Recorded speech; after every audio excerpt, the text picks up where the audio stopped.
MUQASSIR. He is a MUQASSIR. Yes, call him a MUQASSIR, that's fine. Because why? He fell short from the ahadith of Ahlulbayt. Ahlulbayt want us to believe they must be obeyed, they are divinely chosen, they have divine knowledge, and they are infallible.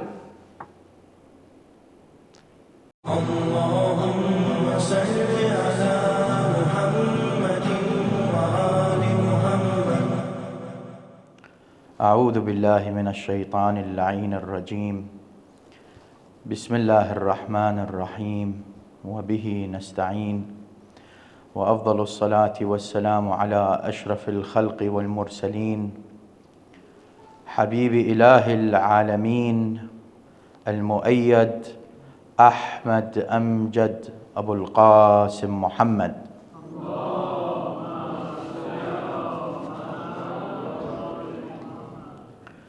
وعلى أهل بيته الطيبين الطاهرين المعصومين واللعنة الدائمة السرمدية الأبدية على أعدائهم وجاحدي إمامتهم إلى قيام يوم الدين. والحمد لله الذي جعلنا من المتمسكين بولاية سيدي ومولاي أمير المؤمنين مولى الموحدين إمام المتقين الصديق الأكبر فاروق هذه الأمة أسد الله الغالب غالب كل غالب علي بن أبي طالب.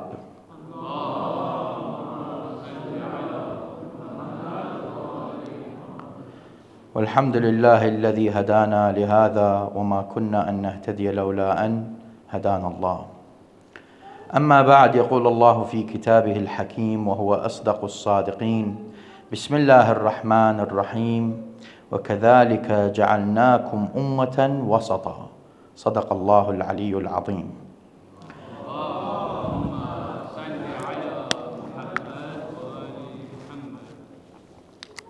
The first salawat is in the honor of Rasulullah sallallahu alayhi wa alihi wa sallam.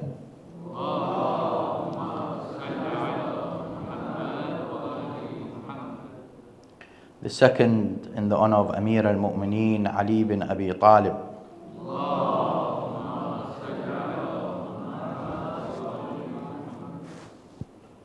The third in the honor of the Imam of our time, Imam al-Mahdi Ajjalallah Farajahu al-Sharif.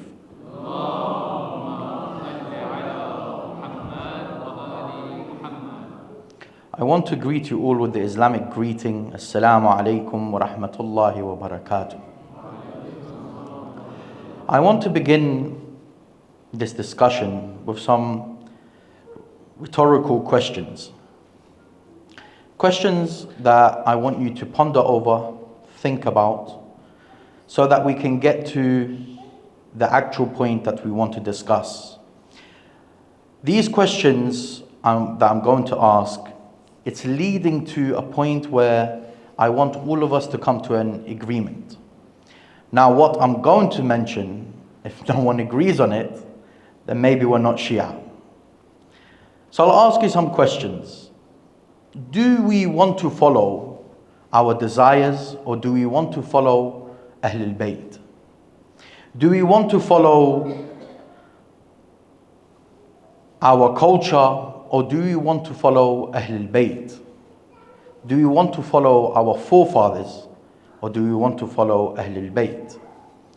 Now this doesn't mean that our forefathers were not upon what Ahlulbayt are upon. This also doesn't mean our culture isn't either. This is to emphasize that at the end of the day, first and foremost, before culture, before our forefathers, before what our community is upon, we want to be upon what Ahlulbayt are upon.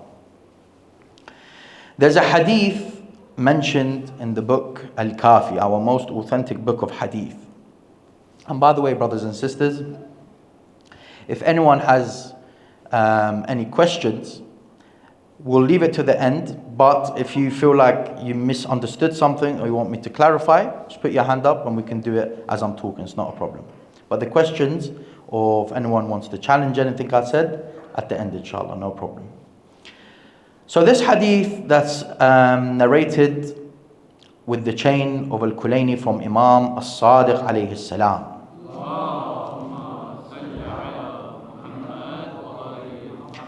In this discussion, I will be mentioning a lot of hadith. Okay? I want you to focus, pay attention, and ponder, and think. When the words of Ahlulbayt are mentioned, just know, these words have reached us through blood, sweat, and martyrdom, for it to reach us in the way that it did.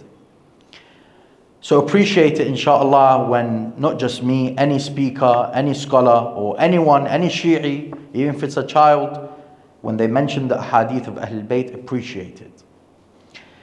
So in this hadith attributed to Imam As-Sadiq, he says, whoever wishes to perfect their faith completely, let them say, القول مني في جميع الأشياء قول آل محمد فيما أسر وما أعلن وفيما بلغني عنهم وفيما لم يبلغني.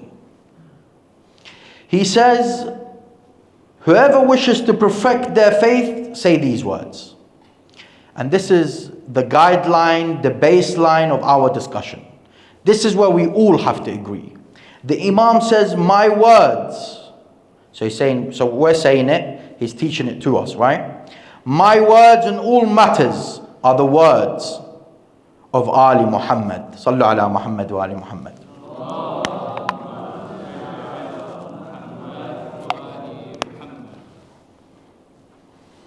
My words, my stance in all matters are the words of Ali Muhammad regarding what they have kept secret, what they have made known, regarding what has reached me from them and what has not reached me. Does anyone disagree with this statement? We are all upon these words.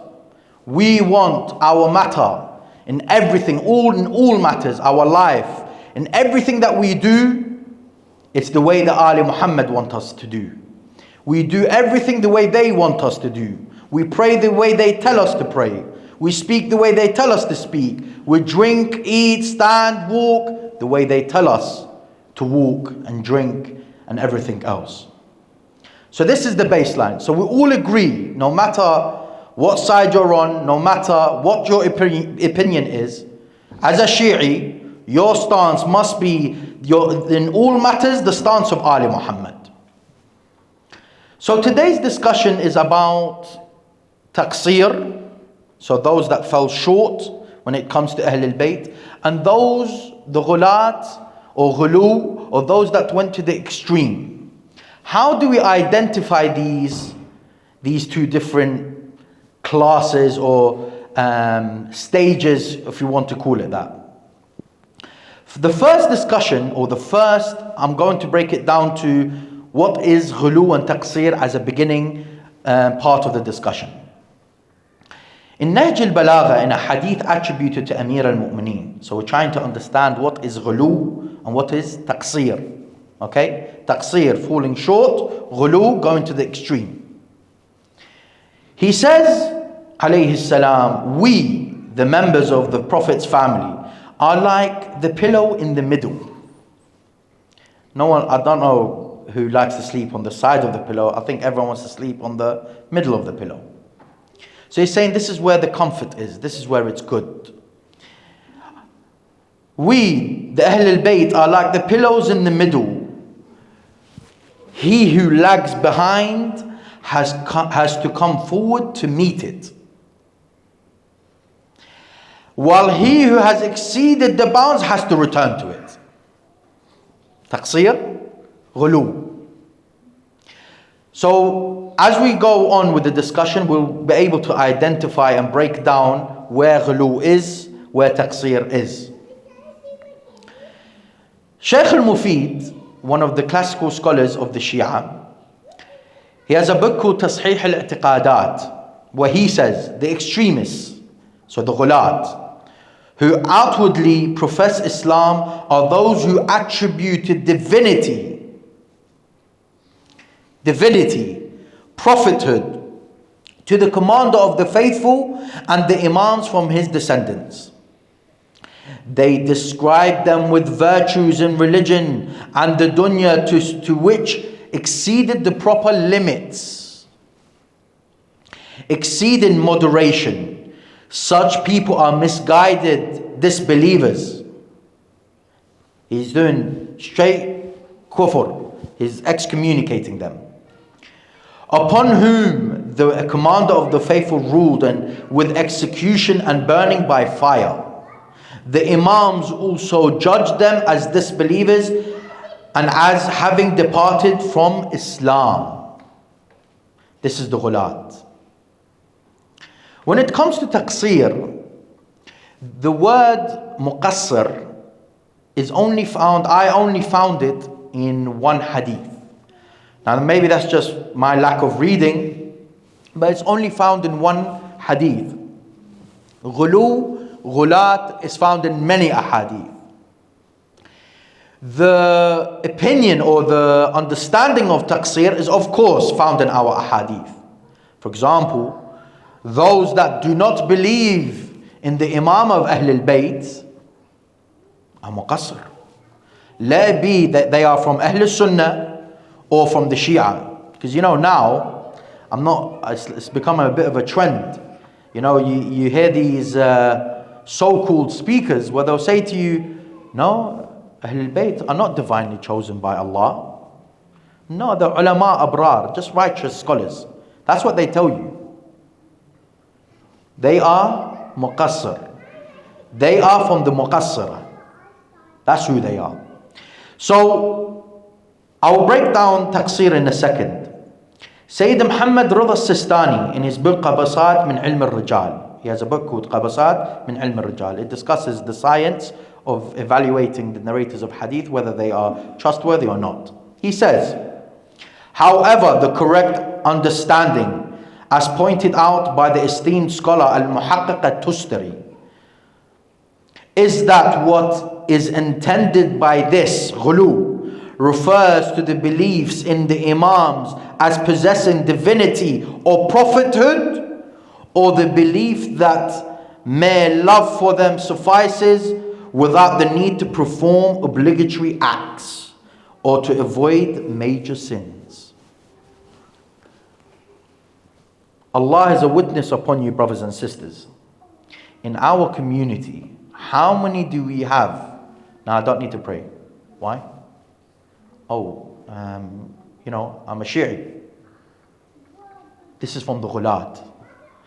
The companions of the A'imman and the classical scholars, they used to know if someone is from the ghulat by knowing if he prays or not.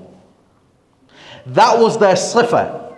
That was their attribute to the ghulat, that they did not do their obligations, zakat, khums, salah, and so forth. This is one of the attributes of the ghulat.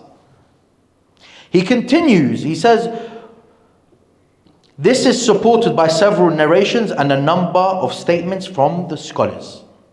So we've understood ghulu. Let's go to taqsir, just so we can define it, understand it. One of the scholars who I'm in contact with and I benefit from a lot, his name is Sheikh Ibrahim Jawad.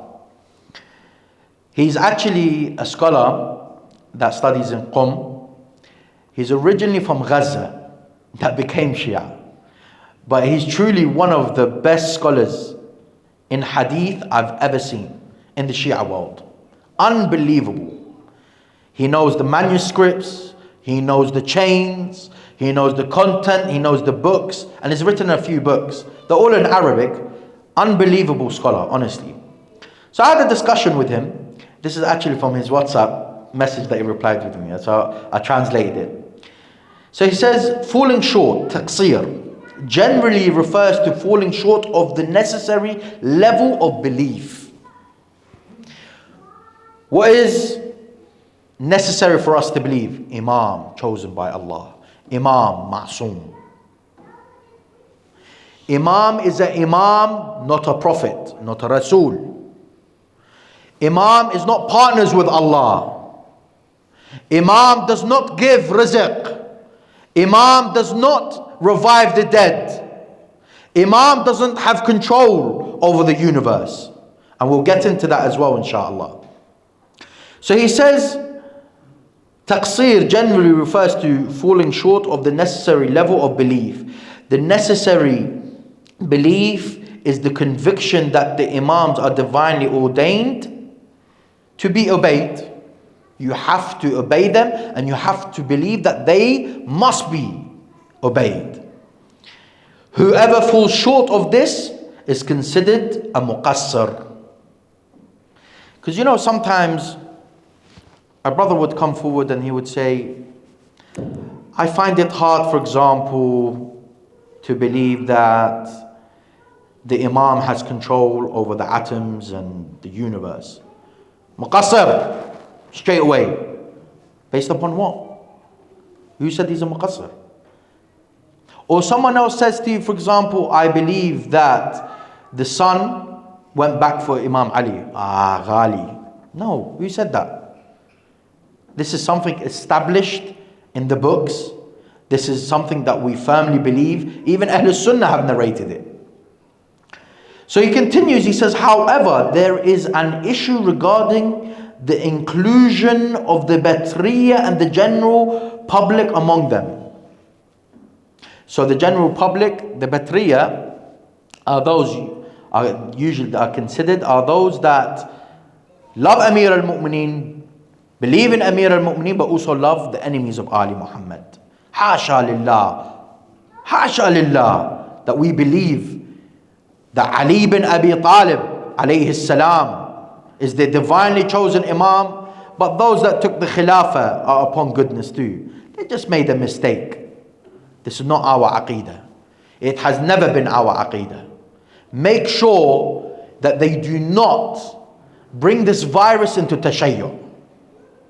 These personalities, these individuals have no place in tashayyu', have no place in Islam. Do not allow that virus to enter our communities.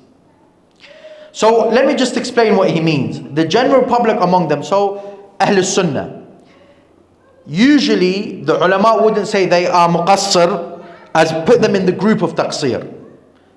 They'll just call them al-amma, as the ahadith mentioned. But in reality, they are muqassir.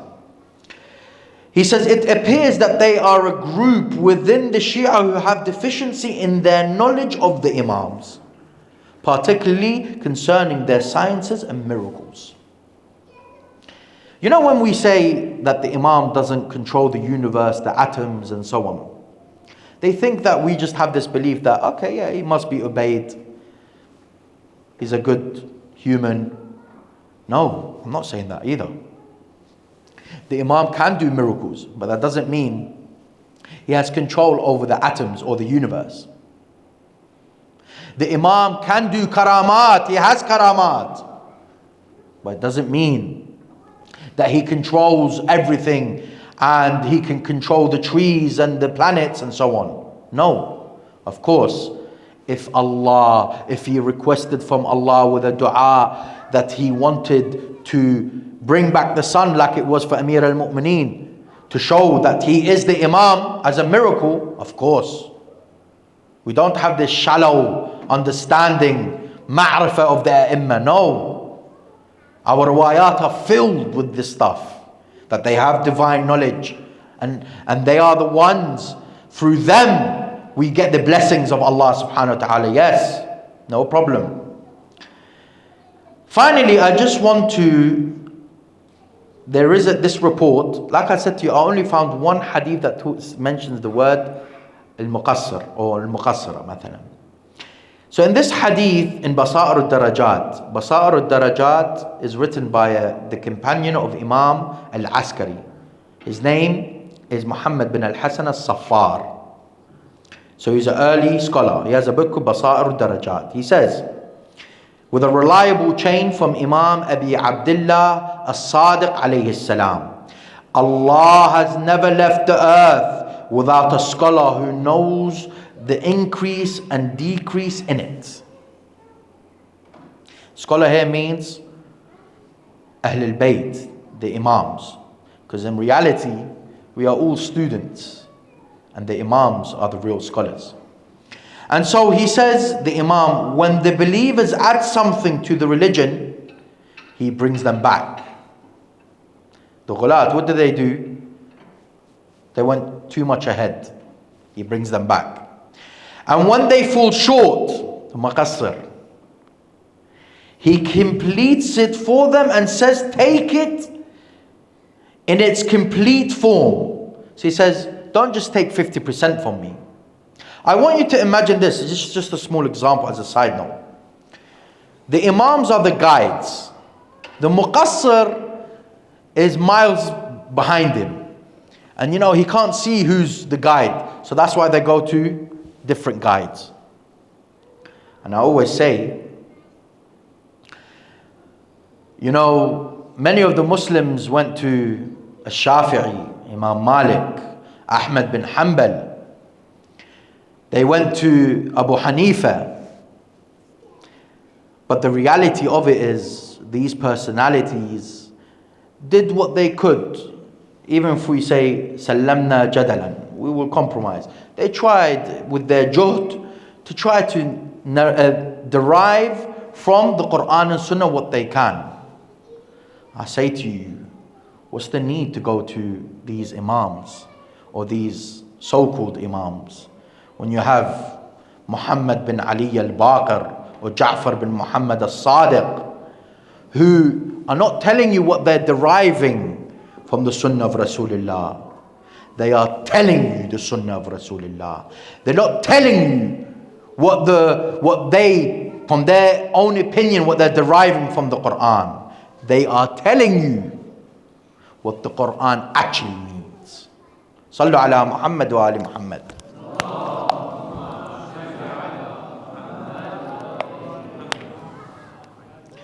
Were it not for this, the Imam continues, the believers would be confused about their affairs.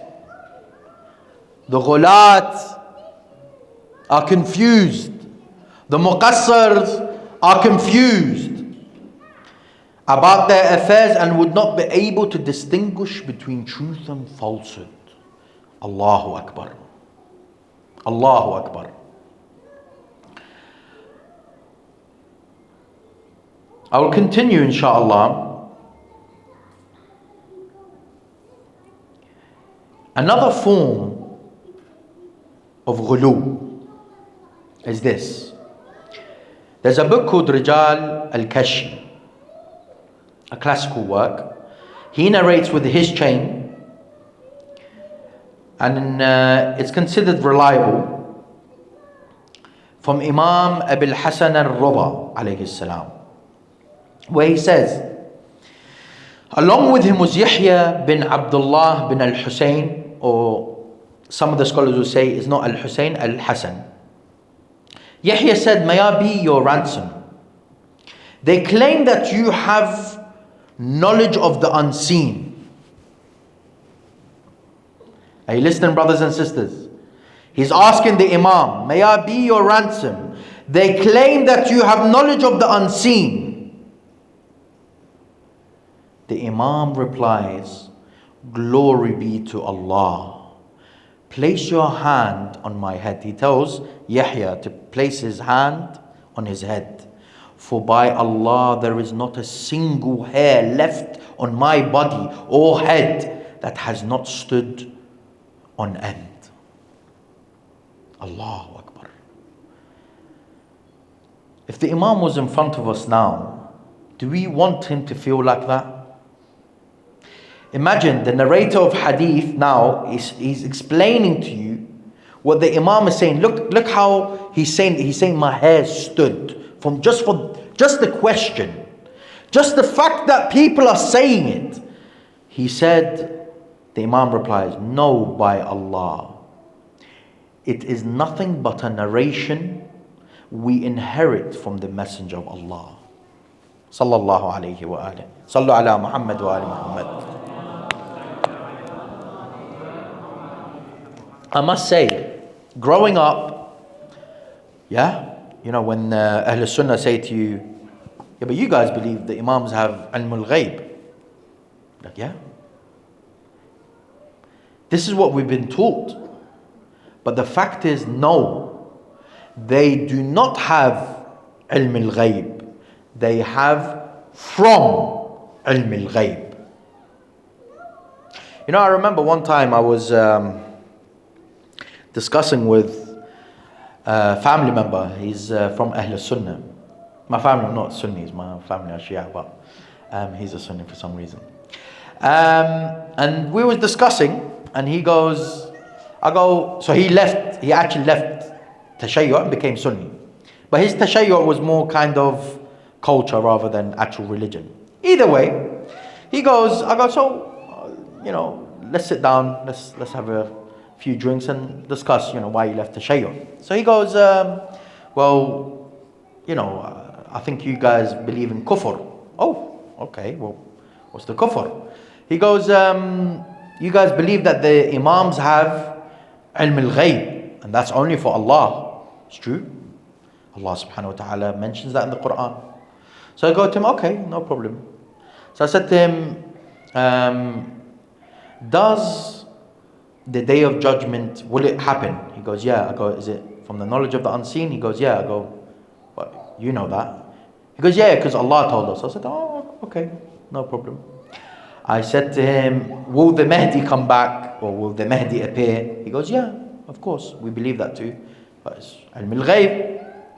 He goes, yeah, but the Prophet told us. I said, okay, Jayyid, we're getting somewhere now. I said to him, Allah has these specific attributes. It's ilm al-ghayb, you haven't seen Allah. Yeah, but that's what the Quran and the Hadith tell us. I said, Jayyid. Muhammad and Ali Muhammad do not have ilm al-ghayb. Allahumma salli. Ali Muhammad do not have ilm al-ghayb. They have from ilm al-ghayb. Ilm al-ghayb is only for the Imams of Ahlulbayt alayhum wassalam. Ilm al-ghayb, afwan, is only for Allah subhanahu wa ta'ala. So this is a very important belief that we have. Remember, the Imams do not believe that they have ilm al-ghayb. And when he says it's a narration we inherited from the Messenger of Allah, it's the books, Kitab Ali for example, Mus'haf Fatima, and the rest of the books that have reached the Imams alayhum as-salam, or al-Jafr. That's another divine book that the Imams have. When I say divine, it doesn't mean it's another Quran. It just means that it's, the angels through Rasulullah or Zahra heard the angels and Imam Ali wrote it down. So that's what he means by he inherited. Now with ghulu and taqsir, there are different categories. So let us go through them inshallah. The first one is religious extremism. Religious extremism. I'll give you an example. Imam al-Sadiq alayhi salam, in a narration attributed to him, he says, may Allah curse the one who claims for us what we do not claim for our own selves. Don't come and say Ahlulbayt control the universe. Did Ahlulbayt say that? If they do, bring it, no problem. Let's discuss. Ahlulbayt have ilm al-ghayb. Okay, show me where they said that. Ahlulbayt give rizq. Show me where they said that.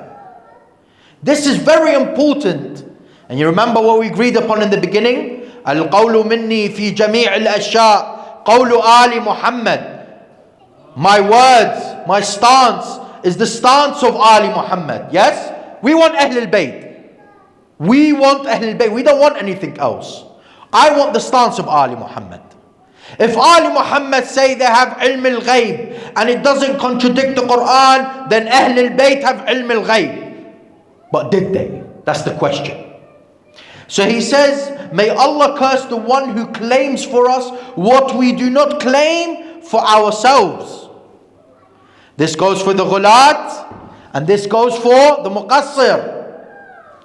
He says, may Allah curse the one who excludes us from his servitude to Allah, from servitude to Allah, who created us, and to him is our return and destination, and in his hands are our submission. They are servants of Allah. What is it that makes us sit there and we just, has to be more? No, Imam Ali is so great. You know, we watch these mystical movies and so on, and we're living in that world, and Ya Hussein, and we want to exaggerate. No, Hussein doesn't want that, neither does Amir al-Mu'mineen. They want you to follow them, obey them, as they are. In another hadith, and this hadith can be, some scholars would say that it is reliable, based upon their mabani, based upon their understanding. It's narrated from Imam al-Sadiq. He says, listen to this, beware of the ghulat. Beware of the ghulat regarding your youth, lest they corrupt them, for the extremists, the ghulat, are the worst of Allah's creation. They are the worst of Allah's creation. By the way, and this is just my personal reading of the ahadith, the A'imma are not as harsh towards the MUQASSIR as they are with the ghulat. Because the MUQASSIR with his taqsir, of course not the extreme taqsir, for example the Nawasib, they're the extreme at the other side. They're MUQASSIR, but they're extreme, right? They hate Ahlulbayt. It's part of their religion to hate Amir al-Mu'mineen. No. Kuffar. Excommunicated. It's okay. You could do takfir in this position. The Nawasib. Okay? So, they are the worst of Allah's creation. They diminish the greatness of God. They degrade the status of Allah. Allah creates, Allah gives rizq, Ali gives rizq, Ali creates. Ali revives the dead, Allah revives the dead. Yani, where are we going with this? He continues, they diminish the greatness of Allah and claim lordship for the servants of God.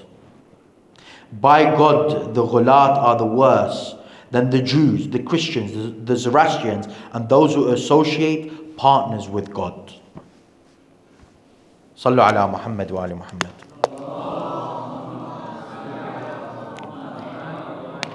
Do you know what that means? The GHALI is worse than the Jews, Christians, and the Zoroastrians, and those that do shirk. Allahu Akbar. Then he said, the ghulat, the extremists who returns to us, we do not accept him. Oof. By the way, he gives us the illah, the reasoning behind him, why he said it in a second, you'll understand. But the one who falls short, al-muqassir, and joins us, we accept him. The narrator said, how is it, O son of the Messenger of God? He said, because the extremist, the GHALI, has become accustomed to abandoning prayer, zakat, fasting, and hajj, and is unable to leave his habits or return to obedience to Allah, the exalted and glorious. But the one who falls short, when he becomes aware, acts and obeys. So he's talking about a specific scenario. He's talking about the ghulat that have become so used to no salah, no fasting, no zakat, no hajj, that they're unable to leave that. Wallah, I've seen, Allah is my witness, I have seen Some of the ghulat in our communities, they smoke weed and they say to you, yeah, it's halal. It's halal. Wallah. I've seen it with my own two eyes.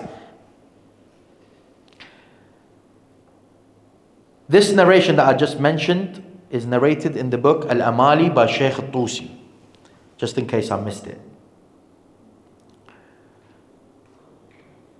In another hadith, we're just going through narrations, because you know why? It doesn't matter what Hassan Al-Qadri thinks. Wallah, it doesn't. It doesn't matter what I think. It doesn't matter what anyone thinks. What matters is the words of Ahlulbayt. That's all that matters. In another reliable hadith from Imam As-Sadiq alayhi salam, they say, he replied, the narrator, Abu Basir, and what do they say? I said, they say that the Imam's knows, and he knows the drops of rain, and the number of stars, and the leaves of the trees, and the weight of what is in the sea. Allah. And the number of grains of sand. Allahu Akbar. So he raised his hand to the sky. This is not Hassan Al-Qadri speaking. This is not Sayyid Al-Sistani speaking. This is not any of the great scholars of our time. This is the Imam Abi Abdullah As-Sadiq alayhi salam. He says, glory be to Allah. Glory be to Allah. Glory be to Allah. Know by Allah. None knows this except Allah. And by the way, let's just say, for argument's sake, the Imam knows this stuff. How does that benefit the Imams in the sense that people will follow them?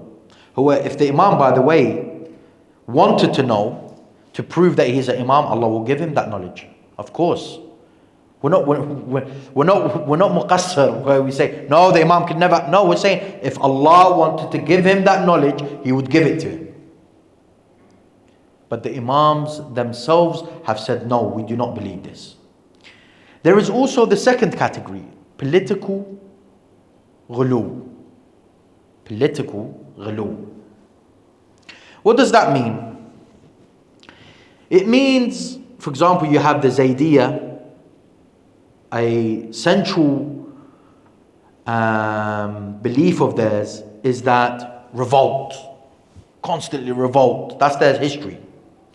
And also, there's another thing, is that you saw many revolutions, revolts happening in the time of the A'immah. The Imams condemned.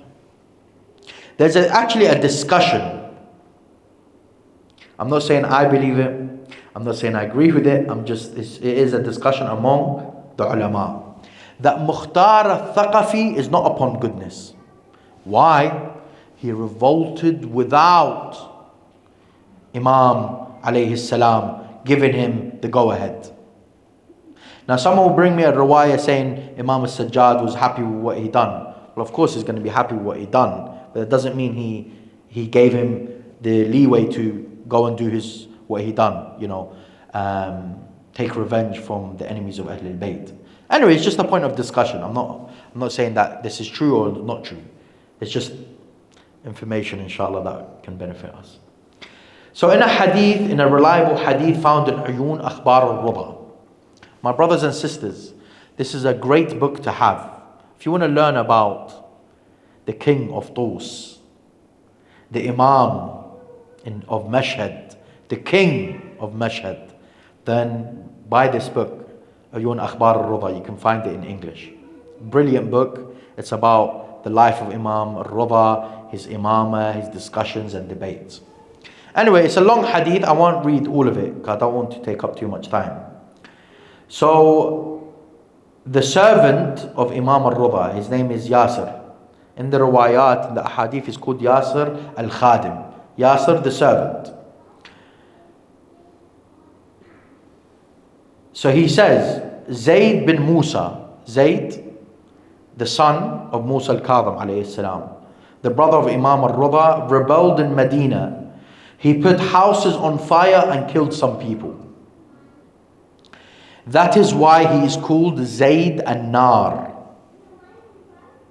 So he revolted against the Banu al-Abbas, and he was burning the houses of Banu al-Abbas or anyone affiliated with them or their followers. And that's why he got the name Zayd An-Nar.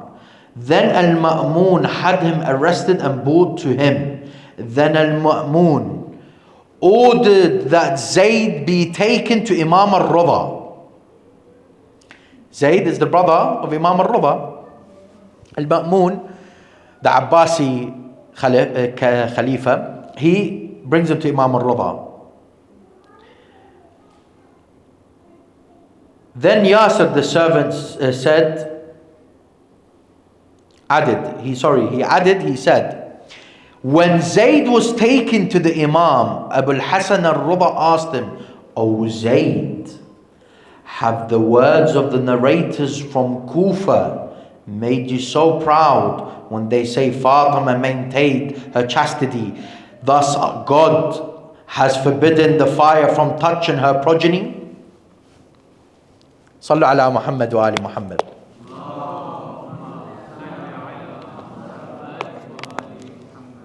Let me explain why he's asking the question. So there was a narration that the sons of Fatima to Zahra, the fire does not touch them. So he's saying to them, you did all of this, based upon what? You rebelled, you burnt house, based upon what? Did you do it because you think that the hellfire will not touch you?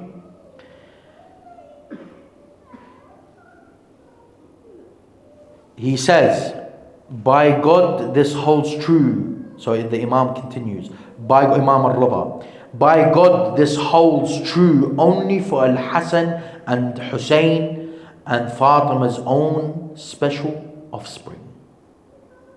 However, if it were the case that your father Musa bin Ja'far alayhi salam obeyed God, fasted in the daytime, worshipped God at night, but you disobeyed God and claimed to be equal to him, equal to Imam Al-Kadhim, in the hereafter, on the day of resurrection, this would imply that you are dearer than him in the sight of God. By God, no one can attain the ranks near God, the honorable and exalted, except by obeying him.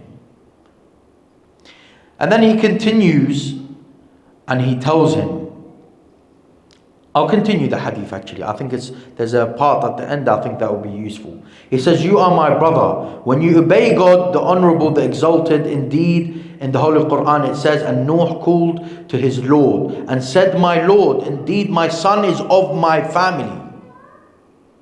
And indeed your promise is true, and you are the most just of judges. In Surah Hud. Then God, the honorable, the exalted He said, O Nuh, indeed it is not your family. Indeed he is not your family. Indeed he is the one whose work was other than righteous. And God threw him out of Nuh's family since he was a sinner. Political ghulu is for us to go and be activists and so on without the permission of the Imam. Of course, now there are maraja, scholars that we refer back to. We have to follow them regarding their guidelines. We don't just go out of nowhere, no, within the guideline of the Sharia. But just the final part, and it's a bit of a side note, it's very important, brothers and sisters, to understand something. That not just because we come from a honorable, respectable family, that means the son will become an angel. Here we have sons of the Imams that betrayed the Imams. So just take that into consideration, inshallah. Anyway, there is ghulu suluki, extremism in behavior. This is a beautiful hadith, and I really love this hadith. It's not a reliable hadith as per the standards of ilm al-rijal, so the science of evaluating the narrators of hadith, but the content has a good example for us to take from. It's narrated in Al-Amali by Shaykh al-Tusi. Imam al-Rida says, indeed Allah has only made obligatory upon the people 17 ruk'ahs in a day and night. Whoever performs them,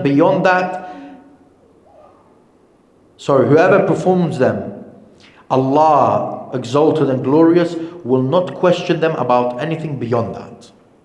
Have we understood that? The Messenger of Allah added to them an equivalent number in nawafil prayers, sunnah prayers, to compensate for any deficiencies that may occur in them. Listen carefully now. And indeed, Allah does not punish for excessive prayer and fasting. This is the part I want to highlight.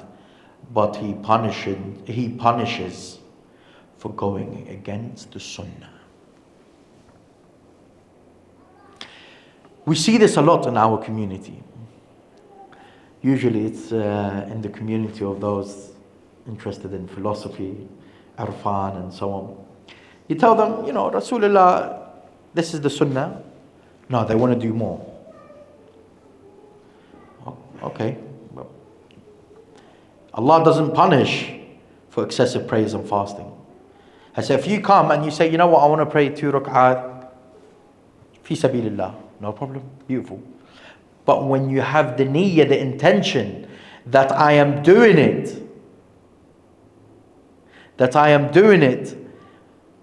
because it's from the deen, you will be punished for going against the sunnah. Sometimes even in a dua, usually happens in dua kumail. One of the fuqaha of Kuwait, his name is Sayyid Sabah Shubbar. He mentions a very beautiful line. He goes, in the dua, if it says, for example, Ya Rabbi, my Lord, it says it once, but you say it 5 times. He says, why? Remember, Al-qawlu minni fi jami' al-ashya' qawlu ali Muhammad. My stance, my words, my actions, my belief, everything I do has to be in line with Ahlulbayt. Yes? So, why say Ya Rabbi 10 times? Did Imam Ali not say? Did Imam Ali not know? Did Imam As-Sadiq not know? Say it how the dua says it. So, what the Imam is trying to say here is, this ghulu, so sometimes this type of ghulu, for example, doesn't take you out of Islam. Not like the ghulu where Allah, created everything and then left it for Ahlul Bayt, delegated it to Ahlul Bayt. No. This is one of them things, is ghulu, but ghulu in your behavior. Is that we have to have respect towards the narrations and the sunnah of Rasulullah. I'll go through this quickly because I want to get to the main points. The different categories of taqsir, same thing. Religious taqsir, political taqsir. Religious taqsir would be, for example, the imam doesn't have divine knowledge. This is taqsir. The imam doesn't need to be obeyed. He's just a righteous scholar. No, this is taqsir. This is not what Ahlul Bayt say. There is he's online. He used to lecture in different communities. Now he's come out with different beliefs. And he says, yeah, I believe in the books of the Shia. Oh, okay, perfect. So what do you believe? Yep, the Imams are just righteous scholars. They're not infallible. They're not divinely chosen. They don't have divine knowledge. Okay, do you believe in the books of the Shia? Yeah. So how did you come to that conclusion? What books are you reading? I mean, we have about 20 to 30 ahadith about these matters, if not more. So what have you been reading for you to come and say no, that they are just righteous scholars. Wallah, no, honestly.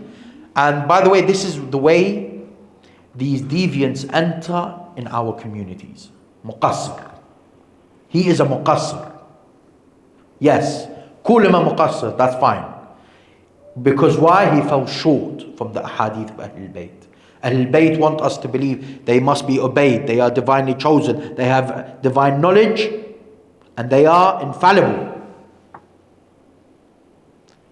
So these people, yes, they're very dangerous for our community. So religious taqsir, political taqsir. Political taqsir is like Banu Hashim in the time of Imam Al-Hussein. In a hadith attributed to Imam Al-Hussein in Kamil al-Ziyarat, whenever you go ziyarah, this is a great book to have. It's called Kamil al-Ziyarat, and it's one of the main books, classical books, that gives us many of the ziyarat of the A'imma, many of the ad'iyah and so on. I highly recommend it. It's been translated into English also. He says, Imam Al-Hussein in a letter, he says, in the name of God, the all compassionate, the all merciful. This is a letter from Al-Hussein bin Ali to Muhammad bin Ali. Muhammad bin Ali is Muhammad al-Hanafiya, the son of Imam Ali alayhi salam. And through him to the Hashemites. So he's sending the letter to Muhammad bin al-Hanafiya, and he's saying, give this letter to Banu Hashim. Muhammad bin al-Hanafiya, he was instructed to stay in Medina. We have another report, another letter. So he's not a MUQASSIR politically. So the Imam says, now listen to this. So Muhammad bin al-Hanafiya gave this letter to Banu Hashim. Any of you who joins me will be martyred. Yes, Imam al-Hussein had from ilm al-ghayb that he will die in Karbala. Sallu ala Muhammad wa ali Muhammad.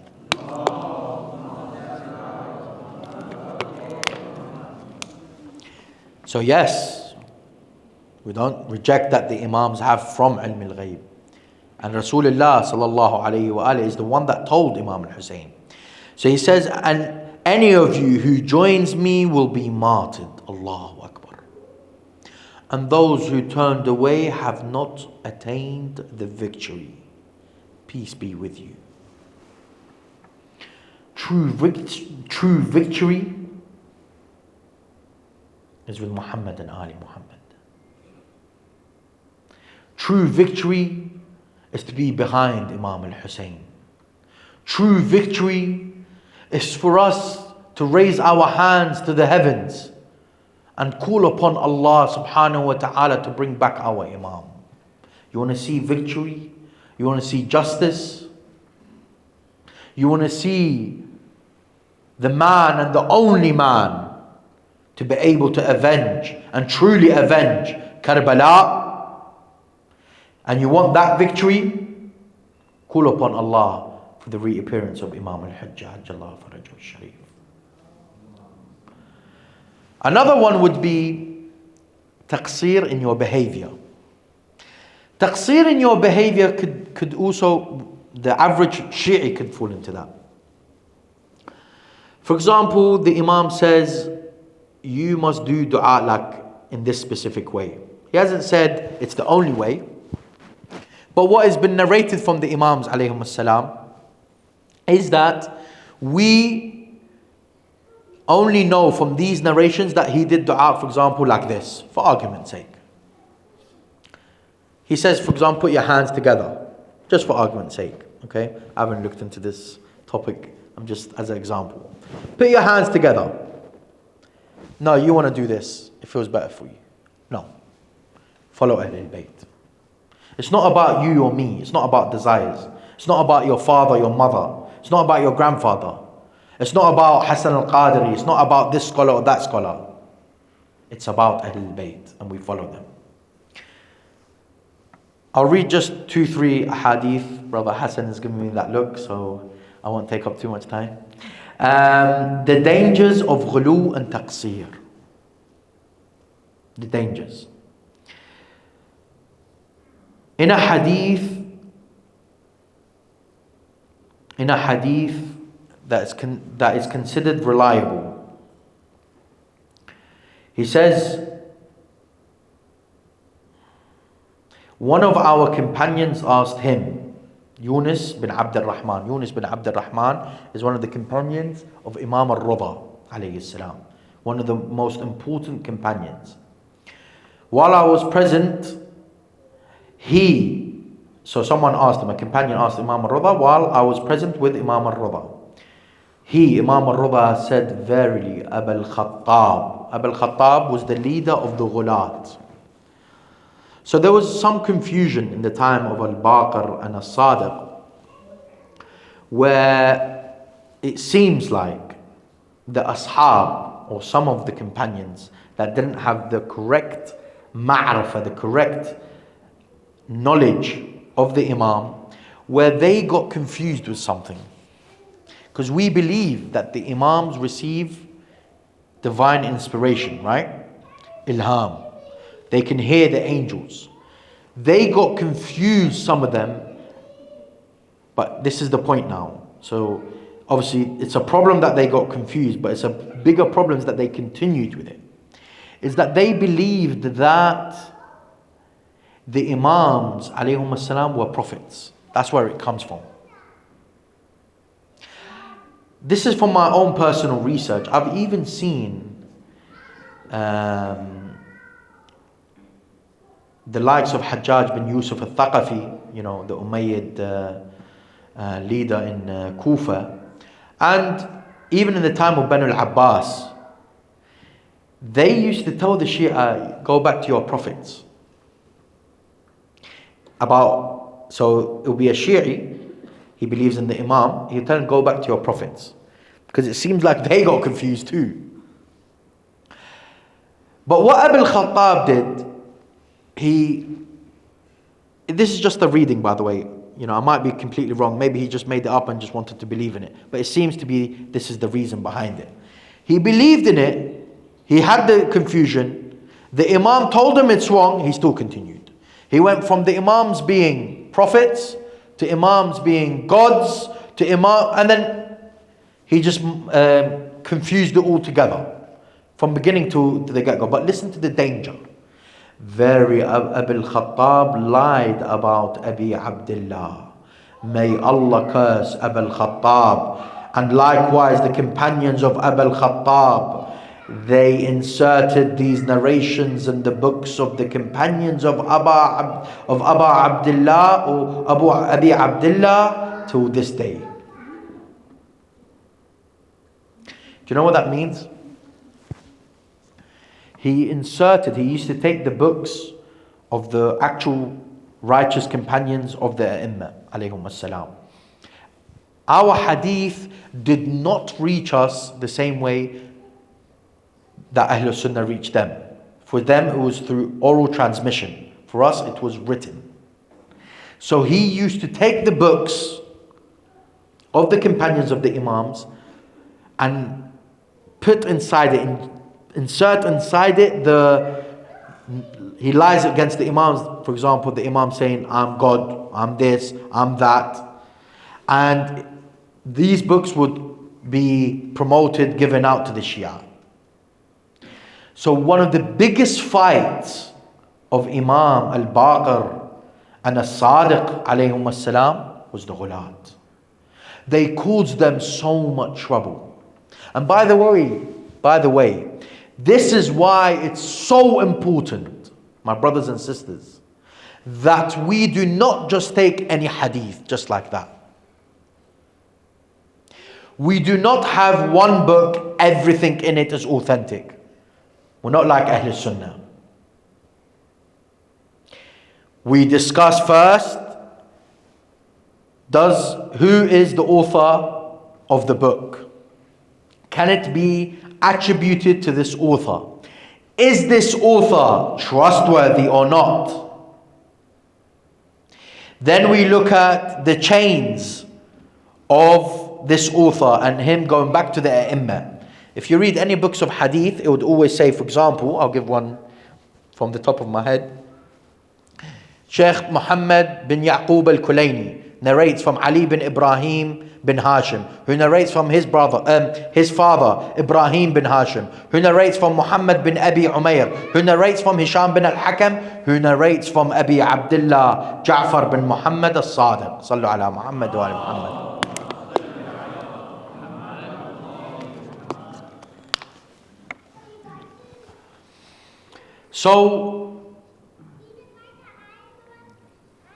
So this is why it's important that we investigate the books of hadith, the way, the narrations in the book, the content of the hadith.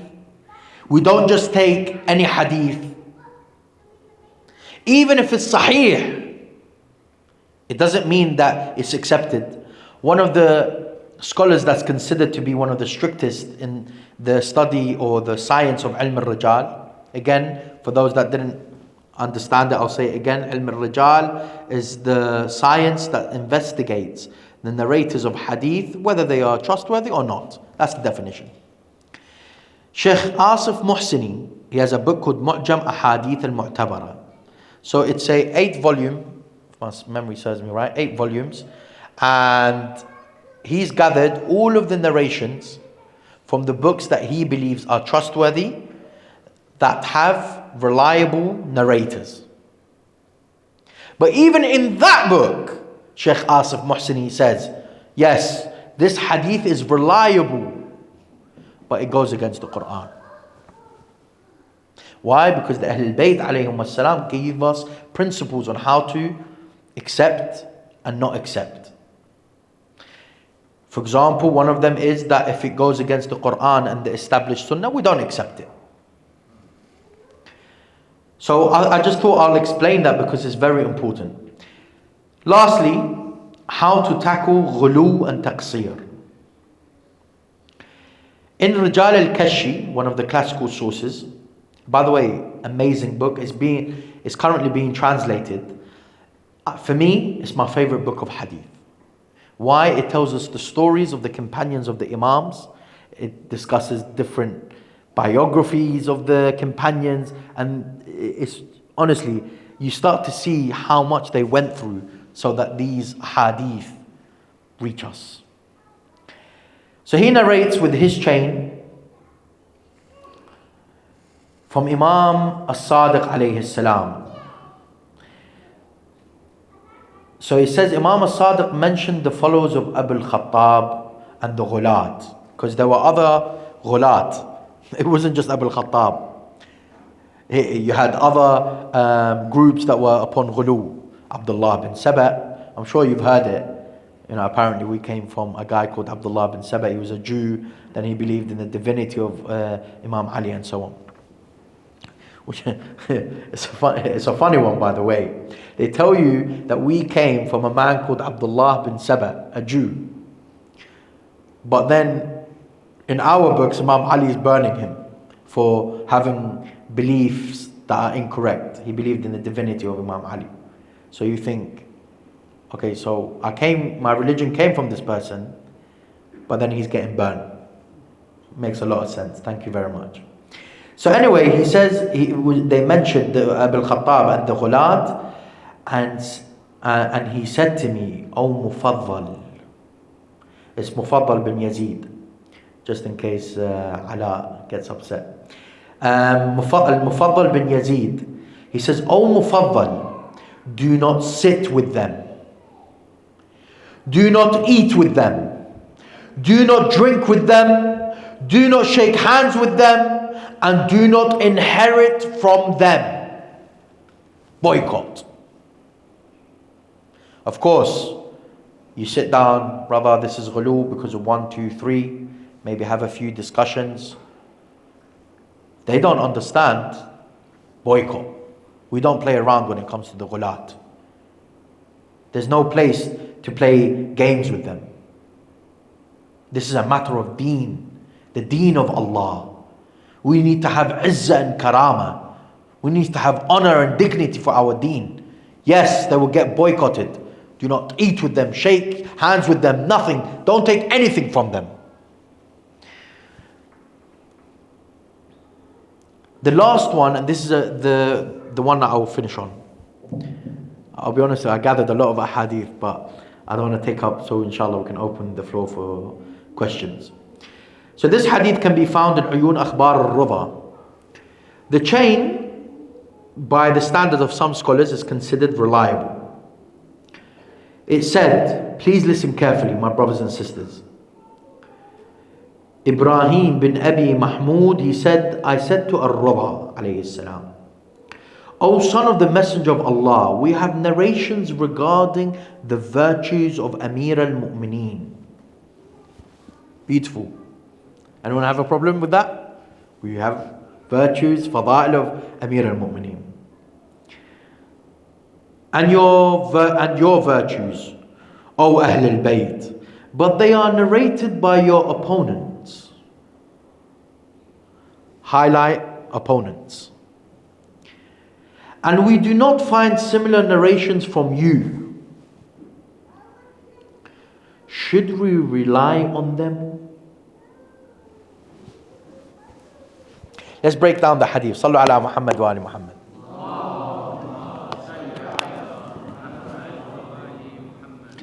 So, the opponents of the Imams are narrating the virtues of Amir al-Mu'mineen and the Imma alayhim wassalam. And he's asking him, but it's narrated by your opponents, should we rely on them?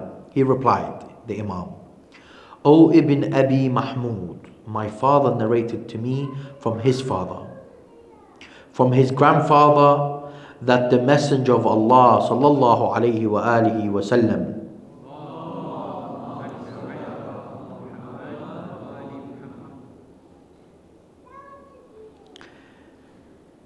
by the way, this is the golden chain, it's called. It's the golden chain of Imam al-Rudha, where he narrates back to Rasulullah. And you think, why would anyone go to other than the Rudha of Ali Muhammad alayhi salam. So he says, the Messenger of Allah said, whoever listens to a speaker has worshipped him. It's coming, the understanding of it. If the speaker speaks from Allah, then he has worshipped Allah. But if the speaker speaks from Satan, then he has worshipped Satan. So whatever comes from Muhammad and Ali Muhammad is from Allah. And it's what Allah wants us to listen and obey. Because sometimes you could be a speaker and sit on the pulpit, and all we are giving is what this academic said. And I'm not saying it's a bad thing, but we want what Ali Muhammad want. They speak on behalf of Allah. Through them we understand Allah. Through them we worship Allah. Through them we get blessings of Allah. So he says, Imam al-Rudha said, O Ibn Abi Mahmud, our opponents fabricated narrations about our virtues and divided them into 3 categories.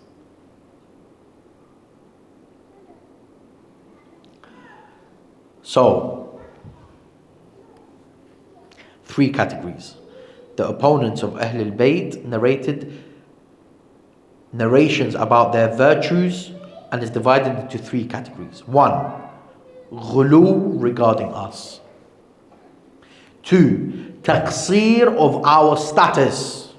I'm not here to tell you Ahlul Bayt are this just normal human beings that came on this earth. No, I'm telling you they're the best of creations. I'm telling you that they have ilm al-ladunni, the divine knowledge. I'm telling you that everything by the permission of Allah and through when they ask for it, Allah will do for them. No doubt.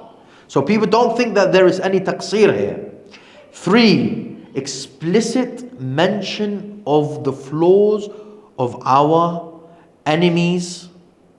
And then he will explain. I'm getting to the Imam explains it. Sallu ala Muhammad wa ali Muhammad.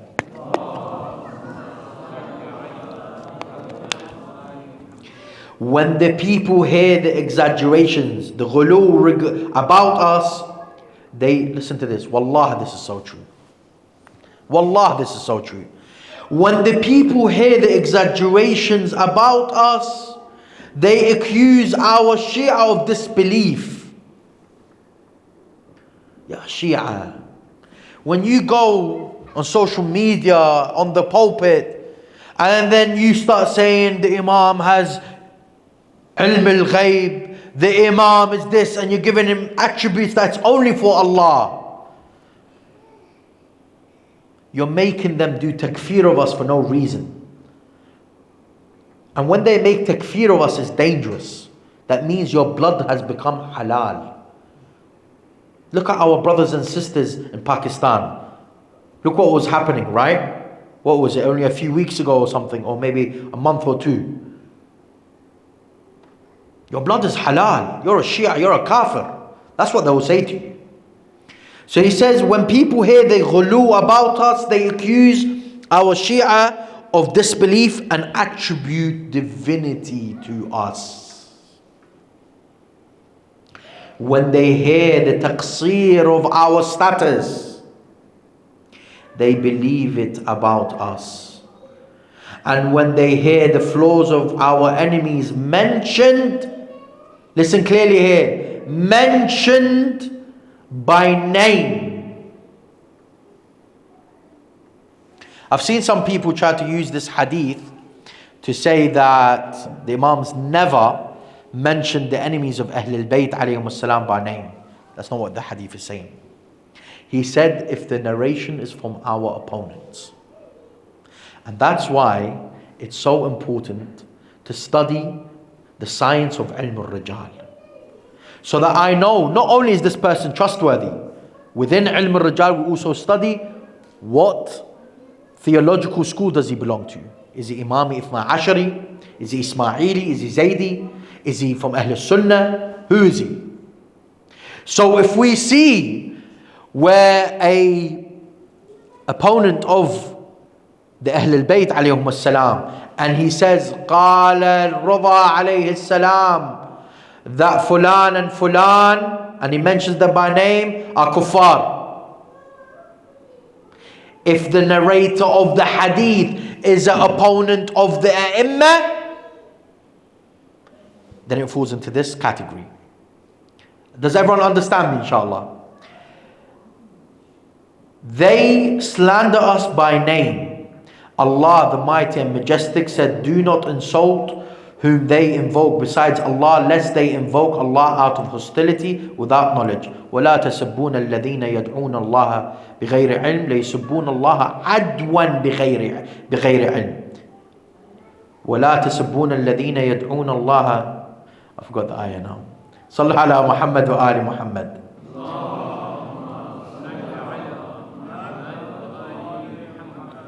So the ayah says, do not insult those whom they invoke besides Allah, lest they insult Allah out of hostility.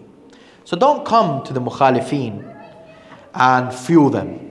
You come, la'na on this person that you love, la'na on this person you love, and then he turns around. I remember, by the way, when I was young, I had a Salafi friend, and yeah, I was a bit fiery, you know. And I would be like, la'na on this person, la'na on this, in front of him. He loves Imam Ali. I don't doubt his love for Imam Ali. I mean, does he love him as the true Imam? No, but he loves Imam Ali. He respects Imam Ali. He actually turned around and he cursed Imam Ali.